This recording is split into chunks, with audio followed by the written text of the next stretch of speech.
रासोपाले चाहिँ बालन शाहलाई प्रधानमन्त्री बनाउने कुनै कानुनी आधार छैन। त्यो झुक्याउने हो नि त। म प्रश्न के भन्न चाहन्छु भने रासोपाको लागि अमेरिका चाहिँ स्पोन्सरसिप हो, स्पोन्सर पार्टनर हो। बालेन्द्र शाह भनेको रासोपाको लागि ब्रान्ड एम्बेसडर हो। यही 4 नम्बर क्षेत्रको मेरो क्षेत्र हो नि त। रबर अन्सारी हिजो प्रचण्डले प्रसाद दिँदा मिठो लाग्यो, आज प्रसाद दिँदा चाहिँ अमिलो लाग्यो। जनताले बुझ्नुपर्छ नि त। हिजो प्रचण्डले 17,000 जनतालाई मारेर राजनीति गर्दा प्रचण्ड चाहिँ राम्रो थियो, प्रचण्ड चाहिँ उहाँको लागि गडफादर थियो। तर आज त्यही प्रचण्डले आफ्नो कुराबाट मन्त्री बनाउन नपाएपछि प्रचण्ड कसरी नराम्रो पर्यो? जनतालाई कन्भिन्स गर्नुपर्छ कि पर्दैन? जनताको बिचमा गएर ट्रान्सपेरेन्सी देखाउनु पर्छ कि पर्दैन? जनताको सवालको जवाब दिनुपर्छ पर्दैन? जनताको सवालबाट कति दिनसम्म तपाईँ पन्छिनुहुन्छ? जनताले 1 नम्बर प्रश्न खोजेको। हिजो प्रचण्डले प्रसाद दिँदा मिठो, आज दिँदा चाहिँ अमिलो कसरी भयो? रबर अन्सारीको यो क्षेत्रको मुद्दा उठाउँदाखेरि जनताले प्रसाद जिल्लाका जनताले 5 वर्षको लागि त काम दिएन नि त। भन भाइ, शपथ खाएका हुन् त नि त। संविधानको कसम खाएका व्यक्ति हुन्। जुन व्यक्तिले संविधानको मर्म बुझेको छैन भने भोलि जनताको मर्म बुझ्न सक्छ? मध्य प्रदेशमा समानुपातिक सांसदको सिट सङ्ख्या भनेको 24 वटा छ। मध्य प्रदेशमा भनेको 8 वटा जिल्ला छ। अब त्यो हिसाबले लोयल्टी डिभाइड गर्नुहुन्छ भने एउटा जिल्लामा 3टा सांसद हुनुपर्छ। समानुपातिक उम्मेदवार 12मा एउटा छ, पर्सामा 0 छ, रौतहटमा 0 छ, सर्लाहीमा 0 छ। तर यो जनताहरू कहिलेसम्म मूर्ख बन्ने? जनताहरूले विचार गर्नु पर्दैन। जब 12 पर्सा रौतहट सर्लाहीमा समानुपातिक सांसद पाउन सकेन भने के 12 पर्सा रौतहट र सर्लाही जनताहरू सक्षम छैन, क्षमतावान छैनन्, नीतिसम्म पुग्ने आँट छैन, पढे लेखेका छैनन्, ठोस राजनीति गर्न सक्ने आँट छैनन्? जब हुँदा पनि एउटा पनि समानुपातिक सांसद किन गएन? जनताले विचार गर्नुपर्छ कि पर्दैन? जब यो 12 पर्सा रौतहट सर्लाहीबाट एउटा पनि समानुपातिक सांसद नदिने व्यक्तिले, नदिने पार्टीलाई कुन आधारमा र कुन नैतिकताको आधारमा मत दिने? जसमा हामी फागुन 21 को निर्वाचन विशेष संवादमा छौँ र आज हामीले स्टुडियोमा कृष्णमोहन सहनीलाई निमन्त्रण गरेका छौँ। उहाँले विभिन्न जेनजीका चाहिँ मागहरूसँग सम्बन्धित आवाजहरू उठाइरहनु भएको छ र सरकारको तयारी हेर्दाखेरि पनि फागुन 21 को निर्वाचन हुने निश्चित छ। हामी अब उहाँहरूको भूमिका के रहन्छ यो विषयमा हामी कुराकानी गर्छौँ। कृष्णजी, यहाँलाई स्वागत छ कार्यक्रममा। धन्यवाद। अब निर्वाचन चाहिँ हामी बहिष्कार गर्छौँ, निर्वाचन हुनु हुँदैन भनेर जुन खालको आवाज सडकदेखि माइती घरसम्म पनि पुर्याउनु भयो, त्यो अभियान यहाँको चाहिँ असफल भयो? असफल भन्दा पनि हामीले के महसुस गर्यो भने, के एनालाइसिस गर्यो भने हिजो अस्तिसम्म हामीले तमाम युवाहरूले, नेपाली जनताहरूले परिवर्तन भनेर आन्दोलन गर्यो। तर धेरै दलका नेताहरूले, धेरै आम जनताहरूले पनि भयो भन्दै हिँड्यो कि कतै न कतै यो आन्दोलनलाई कसैले हाइज्याक गर्यो। तर हामी आज आएर के महसुस गर्दैछौँ भने यो अन्य कुनै दलले हाइज्याक गरेको होइन। हिजो अस्ति नयाँ दलका भनिन्छ नि त, नयाँ दलको मुखौडाभित्र पुरानै भ्रष्टहरूको जन्ती निकालिँदैछ। त्यस्तै जसले यो अभियान लिएर आयो त्यही व्यक्तिले आज हाम्रो जेनजीको माग र म्यान्डेटले हाइज्याक गर्यो। र यो अहिलेको अवस्था हेऱ्यो भने यो चुनावभन्दा पनि सबभन्दा पहिलो महत्त्वपूर्ण कुरा के हो भने जनतालाई निकासतर्फ लैजानुपर्छ, देशलाई निकासतर्फ लैजानुपर्छ। एउटा आन्दोलन भयो, आन्दोलन भइसके पछाडि विश्वको इतिहास तपाईँ हेर्नुहोस्, जुन देशमा आन्दोलन हुन्छ परिवर्तनको निम्ति आन्दोलन हुन्छ, सबैलाई थाहा छ। तर जब आन्दोलनको म्यान्डेट भनेको परिवर्तन हो, परिवर्तन नहुन्जेलसम्म जनताले त चुनाव चाहिएको होइन नि त। यो तपाईँको अब लगभग 83 साल आउन सक्यो, 2083 हुन लाग्यो, 1 वर्ष त बाँकी छ नि त। अब यो चुनाव भइसके पनि तपाईँ लाग्छ यो चुनावको अस्तित्व भोलि गएर हुन्छ भनेर, वैधानिकता पाउँछ भनेर? यदि यो अहिलेको समयमा चुनाव हुन्छ भने 84मा फेरि यही चुनाव हुन्छ, मध्यावधिको चुनाव निश्चित हुन्छ। हामीले के चाहेको भने युवा पुस्ताको एउटै आवाज के हो भने हामीले के लागि आन्दोलन गरेको? भ्रष्टाचारको विरुद्धमा होस्, भ्रष्टाचारको अन्त्य होस्, नातावादको अन्त्य होस्, कृपावादको अन्त्य होस्, र कुनै पनि आम जनता, गरिब र पीडितको जुन आवाज बनेर हामी बाटोमा सङ्घर्ष गर्दैछौँ त्यो आवाज दबाउनु भएन। तर हिजो हामी त्यही आवाज बुलन्द गरेर आन्दोलन गरिरहँदा प्रहरीको बुटले हामी कुटाइ खाइरहँदा 6 दिन 10 दिन प्रहरीको फन्दामा हामी परिरहँदा एकपटक पनि यिनीहरूले हामीले वास्ता गरेन। कस्ता छन् जेनजीहरू, के छ हालखबर, एकचोटि पनि हालखबर बुझ्न समेत आएनन्। तर यही राष्ट्रपाहरूले, मैले अघि पनि तपाईँले भने, नयाँ दलको मुखौडाभित्र पुरानै भ्रष्टहरूको जन्ती निकालिदिन्छ। जुन तपाईँ अभियान लिएर आउनुभएको छ, अरे बाबा त्यो वचनबद्ध भएर उभिनुपर्छ नि त खुम्बा जस्तो। आज नयाँ अभियान, नयाँ दल, नयाँ नेतृत्वहरूको विकास लिएर जुन अभियान चलाइरहेछ, आज मध्य प्रदेशमा तपाईँ हेर्नुहोस् 32वटा प्रत्यक्ष सिट छ। 32वटा मध्ये प्रत्यक्ष उम्मेदवारहरू पुराना दलका नेताहरूलाई टिकट दिएको छ। उदाहरणमा तपाईँ हेरौँ न, यही 4 नम्बर क्षेत्रको मेरो क्षेत्र हो नि त, रबर अन्सारी। रबर अन्सारी हिजो प्रचण्डले प्रसाद दिँदा मिठो लाग्यो, आज प्रसाद दिँदा चाहिँ अमिलो लाग्यो। जनताले बुझ्नुपर्छ नि त, हिजो प्रचण्डले 17,000 जनतालाई मारेर राजनीति गर्दा प्रचण्ड चाहिँ राम्रो थियो, प्रचण्ड चाहिँ उहाँको लागि गडफादर थियो।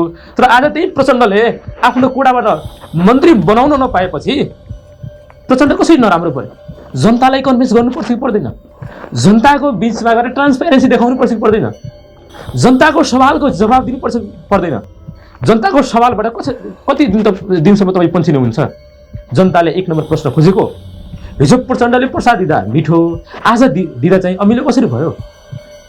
म एउटा कुरा बुझ्न सकेन। म काठमाडौँमा बसिरहँदा एउटा मैले तपाईँले पनि हेर्नुभएको होला, एउटा घर दैलो क्रममा रबरजीले एउटा अभिव्यक्ति दिनुपर्छ कि मैले 30 देखि 40 वटा देशमा गएर अध्ययन गरेर त्यसपछि शिक्षा अध्ययन गरेर आएको व्यक्ति मध्ये हो।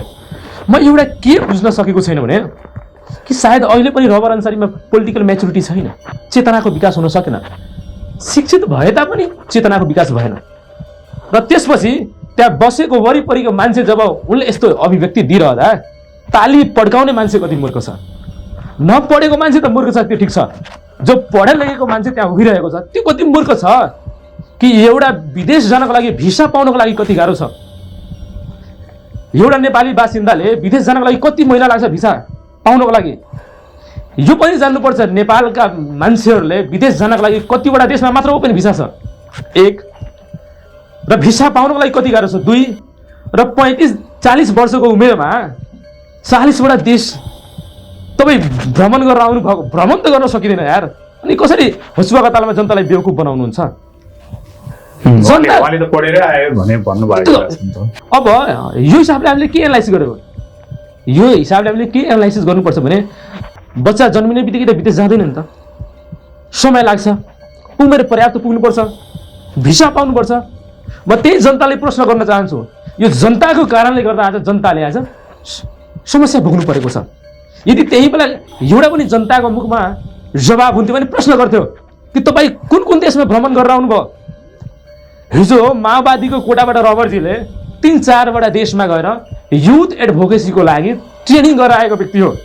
त्यो पनि माओवादीको कोटाबाट 3-4 वटा देशमा आज आएर 40 वटा देशमा म अध्ययन गरेर आएको छु भने जनताले कति मूर्ख बनाएको? म त भन्छु राजसभामा रवि पछिको कोही फटा मान्छे छ भने यो 4 नम्बर क्षेत्रको रबर अन्सार थियो। मैले एउटा कुरा बुझ्न नसकेँ कि जेन्जी छ कता क्या? केही जेन्जी चाहिँ राजसभाको पक्षमा पनि लागिरहेछन्, केही न्युट्रल बसेका छन्, केही चाहिँ यो हाम्रो निर्वाचन होइन हाम्रो माग भनेर पनि लागिरहेछन्। तपाईँहरू जस्तो व्यक्तिहरू। अब तपाईँ आफै भन्नुहोस्, म एउटा प्रश्न गर्न चाहेँ कि राजसभामा लागेको व्यक्ति चाहिँ जेन्जीको नाम मैले बताइदिनुहोस् न। बाह्रकै संयोजक भन्नेहरू नि गएर फोटो खिचाइरहेछन्। छैन कोही जो इन फ्रन्टमा गएर आन्दोलन गरे, हामी जस्तो व्यक्ति आन्दोलन गरे। म त भाग्यले बाँचेको व्यक्ति हो नि त, कति दिन थुनामा बसेको मान्छे नि त भद्रकालीमा। जो व्यक्ति आन्दोलनमा सामेल भएको छैन, जो व्यक्ति आफ्नो घरमा मौज मस्तीमा छ, त्यो व्यक्ति आएर जेन्जी भन्दैछ। अब कसैले भन्छ सुदन गुरुङ, अरे बाबा जेन्जीको अर्थ त बुझौ। मैले अघि नै तपाईँले भने कि यहाँ एजुकेटेड मान्छे भएर पनि मूर्खताको पहिचान दिलाइरहेछन्। त एजुकेसन भएको अर्थमा के हो? यसको अर्थ के छ? अनर्थ लागेन? जेन्जी भनेको एउटा पुस्ता हो, एउटा विचार हो। त्यो जुन पनि दलको व्यक्ति हुनसक्छ, देयर इज नो डाउट। हरेक व्यक्तिको एउटा बेग्लै सिद्धान्त हुन्छ, विचार हुन्छ। मैले यो कुरा गरिरहँदाखेरि नि हिजो पनि एउटा भिडियो आएको थियो मेरो फेसबुकमा। त्यहाँ के भनिरहेको थियो भने एउटा जेन्जी पिँढी जो चाहिँ गोली खाएका छन्, जो अहिले पनि घाइते छन्, उनले के भनेको थियो भने हिजो जेन्जी के हो भन्ने कुरो मैले अर्थ बुझेको थिइनँ। मैले बारेन शाहको स्ट्याटस हेरेर आएँ, म जस्तो जेन्जी धेरै त्यसरी आएको हो, राजसभाका केही कुराले आयो, तर उनीहरूले चाहिँ जेन्जीको चाहिँ वास्तविक सम्बोधन गरेन भनेर आरोप पनि छ क्या। हेर्नुहोस्, म जनतालाई के अपिल गर्न चाहन्छु भने, अनि यो जेन्जी आन्दोलन के राजसभाले पनि गराएको हो? म के अपिल गर्न चाहन्छु भने जनतालाई, हामी बुझ्ने व्यक्तिले बुझ्ने जेनजीहरूले परिवर्तनको निम्तिमा आन्दोलन गर्न गए र केही नबुझ्ने व्यक्तिहरू पनि आन्दोलनमा हामीलाई सघाउनको निम्ति गए। कसको दममा, कसको बलमा? केवल बालेन शाहको दममा। बालेन शाहप्रति एउटा जनताको सहानुभूति थियो, आशा थियो, भरोसा थियो, विश्वास थियो। र जब बालेन शाहले जब सामाजिक सञ्जालबाट समर्थन जनाए, तपाईँले थाहा छ कुनै पनि आन्दोलनमा अहिलेको अवस्थामा 5,000 देखि 10,000 मान्छे पुग्न धेरै गाह्रो छ, पैसा बाँडेर पनि पुग्न गाह्रो छ। र यिनीहरू नेताहरूले पनि थाहा छ गोली कति बेला प्रशासनले चलाउँछ, यो कुरा प्रश्न पारिरहेका छैनन्, छिर्दैछन्। स्थानीय प्रशासन एन्छ नि त, त्यसको लागि गृहमन्त्रीको त अनुमति चाहिँदैन नि त, हामी त कानुन पढेको मान्छे नि त, जनतालाई थाहा छ, नेताहरूले पनि त थाहा छ नि त। अब गोली चल्ने प्रवृत्ति भनेको कहाँबाट सुरु हुन्छ? मैले पनि जेनजी आन्दोलनमा कमान्डिङ गरेको व्यक्ति विराटनगरबाट हो। म र प्रवेश दाल मेरो क्लासमेट हो, हामी सँगै त्यहाँ कमान्डिङ गरेर आन्दोलन गरे। त्यसपछि हामी काठमाडौँ गए। अब कुरा के छ भने यिनीहरूले के बुझ्नुपर्छ भने जनता बिचमा गएर भ्रम छाड्नु भएन। एक दोस्रो कुरा, परिवर्तनको निम्ति जब आन्दोलन भयो भने बालेन शाहलाई हामी प्रमुख मानेर हिँडेको मान्छे हो। जब आपतकालीन अवस्थामा देशलाई निकास पार्ने अवस्थामा जिम्मेवारी लिनुपर्ने आँट देखाउने विषयवस्तुबाट पछाडि भागिरहँदा बालेन शाह भोलि फेरि आन्दोलन हुँदा कसरी यो देशको नेतृत्व गर्न सक्छ? प्रश्न त्यहाँ छ। अर्को कुरा, राजीव खत्रीले भनेको होइन बालेन शाहले आँट देखाउन सकेन भने रविलाई जेलबाट निकालेर ल्याऊ, निकालेको भयो नि त। ठिक छ, जेनजी आन्दोलन थियो भने पार्टीका व्यक्तिहरू त्यहाँ किन गए? तपाईँ आँखा निहालेर हेर्नु त, कुनै रासोपाको दल बाहेक, दलका व्यक्तिहरू, सांसदहरू बाहेक कुन दलका व्यक्तिहरू जेनजी आन्दोलनमा सहभागी भएका छन्? कुनै पनि छैन। रवि आज चौसीमालाई त्यही कारणले चाहिँ त्यहाँ जनताले राखराख्ती बनाइरहेको त्यही हो नि त। यो आन्दोलनमा सबभन्दा मुख्य आरोपी भनेको म केपी ओलीलाई पनि हत्यारा, तपाईँ दोषी भन्छु, हत्यारा भन्दिनँ। फेरि हत्यारा प्रमाणित गर्नको लागि अदालत छ, हामी कानुन बमोजिम जाने मान्छे हो। तर तत्कालीन सरकारमा भएका नैतिकताको आधारमा केपी ओली पनि दोषी हुन् र रवि लामिछानेलाई नखु कारागारबाट बाहिर निकाल्ने ती सबै राष्ट्रपाका दलका नेताहरू पनि दोषी हुन्। त्यसैले यी दुवै पक्षधरहरूमाथि कानुनी कारवाही हुनुपर्छ। जबसम्म कानुनी कारवाही हुँदैन तबसम्म यो देशमा चुनावको कुनै अस्तित्व छैन। किन छैन भने अहिलेसम्म हरेक समयको एउटा जुरिस्डिकेसन हुन्छ, लिटिगेसन हुन्छ, लिमिटेसन हुन्छ। 1 महिनाभित्रमा जाँचबुझ आयोगले प्रतिवेदन बुझाउनु पर्ने समय हुँदाहुँदै पनि आज तपाईँको 6 महिनाभित्र हुन आँट्यो, तर पनि अहिलेसम्म सरकारले किन प्रतिवेदन बुझाउन सकेन? सरकार त फेरि चाहिँ फागुन 24मा पुऱ्याइसक्यो, चुनाव पछाडि नै म्याथ थप्दियो त उसले। जनताले कहिलेसम्म चुप बस्ने, कति दिनसम्म मौन भएर बस्ने? जनताले प्रश्न गर्नुपर्छ कि पर्दैन? जब वास्तवमा केपी ओली दोषी हुन् भने प्रतिवेदन बुझाउनु पर्छ कि पर्दैन? सार्वजनिक गर्नुपर्छ कि पर्दैन? जनताले के बुझ्नुपर्छ भने नपढेका मार्जिनलाइज देशका जनताले बुझे छैनन्, त्यो ठिक बेग्लै कुरा हो। तर पढे लेखेका जनता पनि पोपुलरिजमको हिसाबमा गएर बालेन इज द बेस्ट भन्नु भनेको त्यो समाजको लागि घातक। तपाईँ यति बुझ्नुहोस्, त्यो भोलि दिनमा घातक हुन्छ। मैले आज तपाईँको यो स्टुडियो मार्फत पनि भन्दैछु, यसको भविष्य भनेको 5 साल हो। 5 सालभित्रमा कोलाप्स भएर जान्छ, लेखेर राख्नु होला। अब यो मैले यहाँलाई अब हामी आन्दोलनको विषयमा पनि टिभी छौँ। 23 गते आन्दोलन जिन्जीले गरायो, 24 गते आन्दोलन चाहिँ कसले गर्यो? 23 गतेको आन्दोलन जिन्जीले गरेको हो र आन्दोलनमा षड्यन्त्र राष्ट्रपाले गरेको हो। प्रमाण थुप्रै छ, यिनीहरूले समय प्रमाण थुप्रै छ। सरकारलाई अहिले पनि नैतिकता छ भने केही दिनको लागि चुनावको मिति स्थगित गरेर देखाओस्, प्रमाण अटोमेटिक आउँछ। प्रमाण पुष्टि गर्नको लागि त समय चाहिन्छ नि त सरकारलाई। र यो मितिमा किन चुनाव गराउनु पर्छ? अन्य मिति हुन सक्छ नि त। कहीँ न कहीँ यिनीहरूलाई डर छ। मलाई केपी खनालजीले फोन गर्नुभएको थियो आज भन्दा 1.5 महिना अगाडि, जब म निकोलस भुसालहरू माइती घर मण्डलमा थिएँ, अनसनमा थिएँ। म र अजय सोडाई जो सम्झौता पत्र चाटेका थिए प्रधानमन्त्री कार्यालयमा जेनजीहरूको संयुक्त भेला भएको खण्डमा, त्यति बेला मैले जगलमा भेट भयो कुमार बेनजीको घरमा। म अजय सोडारी र बालेनजी र कुमार बेन 4 जनाको हाम्रो गोप्य वार्ताहरू भयो, त्यो मिडियाहरूमा छर्लङ्ग छ। मैले के भन्नु भने तपाईँ साँच्चै चुनावमा जाने हो? मलाई पनि म त जान्छु, यिनीहरू जान्छ। मैले एउटा प्रश्न अझै गरेँ, हामी तपाईँले सहयोग गर्न तयार छौँ, तात्पर्य छौँ, तैनात छौँ, तर एउटा कन्डिसन छ। हिजो तपाईँको बलमा जिन्सीहरूले आन्दोलन गरे परिवर्तनको निम्ति तपाईँले एकचोटि आएर माइती घर मण्डलामा जिन्सीलाई समर्थन जनाइदिनुहोस् कि तपाईँहरू आन्दोलन अहिलेको लागि रोक्नुहोस्, यो अवस्था भनेको अब आन्दोलन गर्ने होइन, तपाईँहरूको साथमा छु, तपाईँहरूको जे माग छ, जे म्यान्डेट छ, हामी खुला मञ्चबाट सार्वजनिक गरेर तपाईँहरूको पहल गर्नेछौँ। एकचोटि पनि पहल गरेन र त्यस्ता व्यक्तिहरूले प्रधानमन्त्रीको लागेको हुन्छ। म त एउटा कुरा के भन्न चाहन्छु भने वास्तवमा रवि लामिछाने नेतृत्वको पार्टीले बालेलाई प्रधानमन्त्री बनाउन चाहेको भने एउटा कुरा खुला बहसबाट गरिदेओस् कि बालेन्द्र शाह भनेको रासपा पार्टीको संसदीय दलका नेता हुन्। त्यही दिनदेखि म जस्ता कृष्णमोहन सहनी जस्ता जेन्जी पुस्ताले त्यसका झन्डा बोक्न तयार छ। एक दोस्रो कुरा, मलाई लाग्छ मैले सुनेका थिएँ यो देशमा कानुन छैन, जुरिस्डिक्सन छैन। आज महसुस भइरहेछ। आज म वकालत गर्दैछु भने लाइसेन्स लिइसके पछाडि म त आफैले भन्न सक्छु नि त म वरिष्ठ अधिवक्ता भयो। मैले भनेपछि वरिष्ठ अधिवक्ता उपाधि पाउने होइन नि त।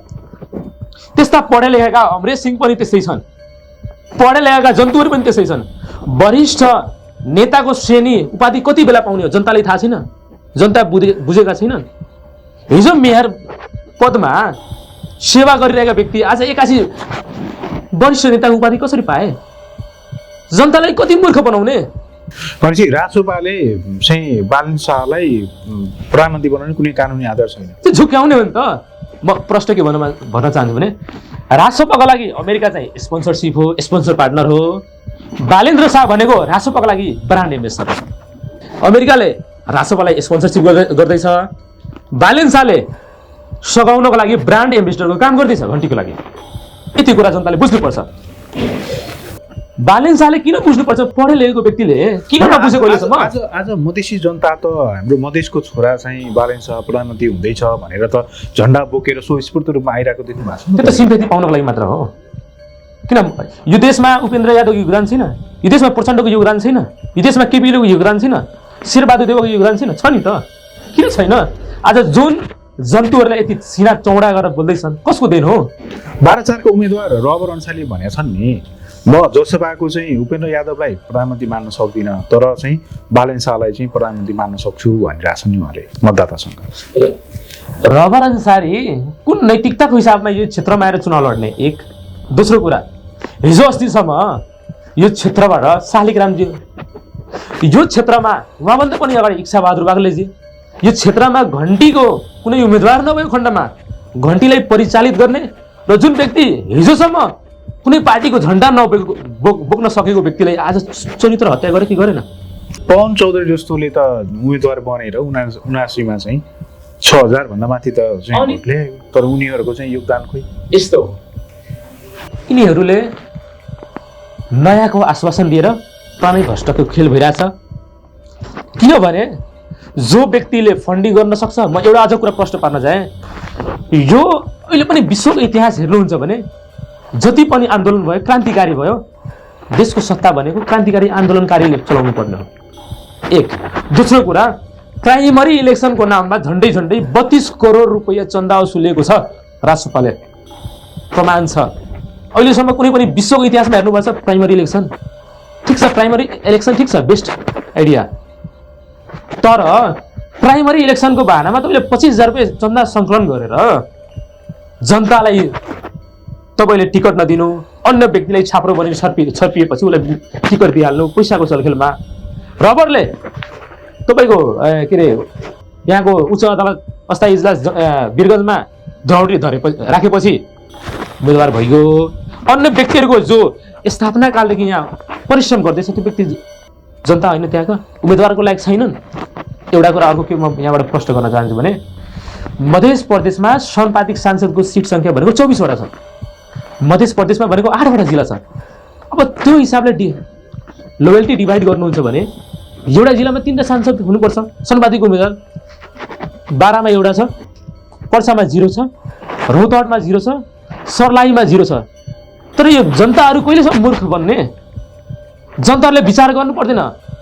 जब बारा, पर्सा, रौतहट, सर्लाहीमा समानुपातिक सांसद पाउन सकेन भने के बारा, पर्सा, रौतहट र सर्लाही जनताहरू सक्षम छैन, क्षमतावान छैनन्, नीतिसम्म पुग्ने आँट छैन, पढे लेखेका छैनन्, ठोस राजनीति गर्न सक्ने आँट छैनन्? जब हुँदै हुँदा पनि एउटा पनि सम्पादित सांसद किन गएन? जनताले विचार गर्नुपर्छ कि पर्दैन? जब यो बारा पर्सा रौतहट सलाईबाट एउटा पनि सम्पादित सांसद नदिने व्यक्तिले, नदिने पार्टीलाई कुन आधारमा र कुन नैतिकताको आधारमा मत दिने? कहिलेसम्म जनता चुप रहेर बस्छ? जनताले बुझ्नुपर्छ, यो आँखामा बाँधिएको कालो पडीलाई फाल्नुपर्छ। आज हेर्नुहोस्, चितवनबाट 21वटा सम्पादित सांसद सिफारिस भएको छ। सिराहामा हेर्नुहोस् गएर, हिजो अस्ति तपाईँको शिव यादव सांसदको उम्मेदवार, 700 भोट ल्याउने व्यक्ति आज सांसदको उम्मेदवार बनेछ। तपाईँ पर्सा जिल्लामा हेर्नुहोस्, वडामा जितेका व्यक्तिहरू, वडामा हैसियत नभएका व्यक्तिहरू राजीनामा दिएर तपाईँको सांसदमा लडेको छ। प्रतिनिधि सभा डिजोल्भ भयो माने, रबर अन्सारीको यो क्षेत्रको मुद्दा उठाउँदाखेरि जनताले, पर्सा जिल्लाका जनताले 5 वर्षको लागि त काम दिएन नि त गरम है। शपथ खाएका हुन् त नि त, संविधानको कसम खाएका व्यक्ति हुन्। जुन व्यक्तिले संविधानको मर्म बुझेको छैन भने मैले जनताको मर्म बुझ्न सक्छ? संविधानको धजी उडाइदियो। के छ अर्थमा उनी आएको 12 सालमा के बुझ्नु भएको छ? मैले के बुझेको भने उनलाई थाहा छ भोलिको दिनमा प्रचण्डले उनलाई अब बोक्ने छैन, प्रचण्डले टिकट दिँदैन र त्यो जनता जुन क्षेत्रबाट 1 नम्बर क्षेत्रबाट जितेर गए त्यो जनताको लागि एउटा पनि काम गर्न सकेको छैन। म तपाईँले बताउँछु, जति बेला रबर अन्सारी सांसद पदमा हारेका थिए त्यति बेला कसैले उनलाई बुझिरहेका थिएन। यो कृष्ण मञ्च अनिको दिन हो। यो वीरगञ्जदेखि जनकपुर र काठमाडौँसम्म उनलाई एज अ मोटिभेसनल स्पिकरको रूपमा प्लेटफर्म दिएर मैले घुमाएको व्यक्ति हो। तपाईँ गएर मेरो फेसबुकमा हेर्न सक्नुहुन्छ। अब भन्नुहोस्, 1 नम्बर क्षेत्रको जनताको लागि पर्सा जिल्लामा केही काम गर्न सकेन भने के को आधारमा तपाईँले जनताले मत दिन्छ? हिजो सिमेन्ट कम्पनीको विरुद्धमा नाराबाजी गर्दा, सिमेन्ट कम्पनीको बोराको ड्रेस बनाएर, लुगा बनाएर आफूभित्र पहिरन गरेर आन्दोलन गर्दा 35 लाख रुपियाँ वार्ता गरेर मिलाएको होइन सिमेन्ट कम्पनीले? त्यो 35 लाख रुपियाँ खै त्यसको पारदर्शिता कहिले गर्ने? त्यहाँ सिमेन्ट कम्पनीले 35 लाख रुपियाँ रबर अन्सारीले दियो भने आन्दोलन ठप्प भयो। जब आन्दोलन भयो भने आन्दोलनबाट के उपलब्धि भयो? जनताको बिचमा ट्रान्सपेरेन्सी गर्नुपर्छ कि पर्दैन? त्यो नैतिकता छैन। त्यहाँका जनताले मत दिँदैनन्, लखेट्ने छन्। हिजो सदनमा आफूले कालो मुसो दले, अब जनताहरूले दल्नेवाला थियो, उहाँलाई थाहा थियो। जब उहाँलाई आफ्नो नेतृत्वप्रति आत्मविश्वास थियो भने 1 नम्बरमा लड्नु पर्थ्यो नि त। कतिको डिफ्रेन्स छ? 3-4 किलोमिटरको डिफ्रेन्स छ नि त। त्यो पनि छैन। अहिले 4 र चाहिँ पर्सा 1 को हेर्ने भने त वारिपारी हो नि। अनि किन त्यहाँबाट लड्नु भएन? अनि जनतालाई के झुकेर छ? यो त बााउन्ड्री यताउतिको त कुरा हो त। अरे बाबा, बााउन्ड्री यताउतिको कुरा भने त आफ्नो घरभित्र लड्नुहोस् न। कसले रोकेको थियो? सिधा भन्नुहोस् न। त्यहाँका जनताले मलाई लखेट्दैछ, मत दिँदैन। अहिले त उहाँले भन्नु मेरो घरै 12 मा हो भन्नुहुन्छ नि त। रबर अनुसारले मेरो घरै 12 मा हो भनिरहनु भएको छ। जनतालाई मत पाउनको निमित्त जनताले अनेकौं बहानाबाजी गर्छ। जब 12 मा गयो भने हिजो 12 बाट किन चुनाव लड्नु भएन? अब म सुन्दैछु, म किसान श्रेष्ठलाई हराउनको निमित्त आएको छु। अरे बाबा, तपाईँ 4थो स्थानमा हुनुहुन्छ, कसरी हराउनुहुन्छ? हराउनको लागि सत्य निष्ठा हुनु पर्यो नि त, नेतृत्व हुनु पर्यो नि, पोलिटिकल मेच्युरिटी हुनु पर्यो नि त। यस्ता व्यक्तिहरूले, पढेका व्यक्तिहरूले पनि फटाकिरी कुरा गर्छ भने, बौद्धिक व्यक्तित्वको पहिचान दिन सक्दैन भने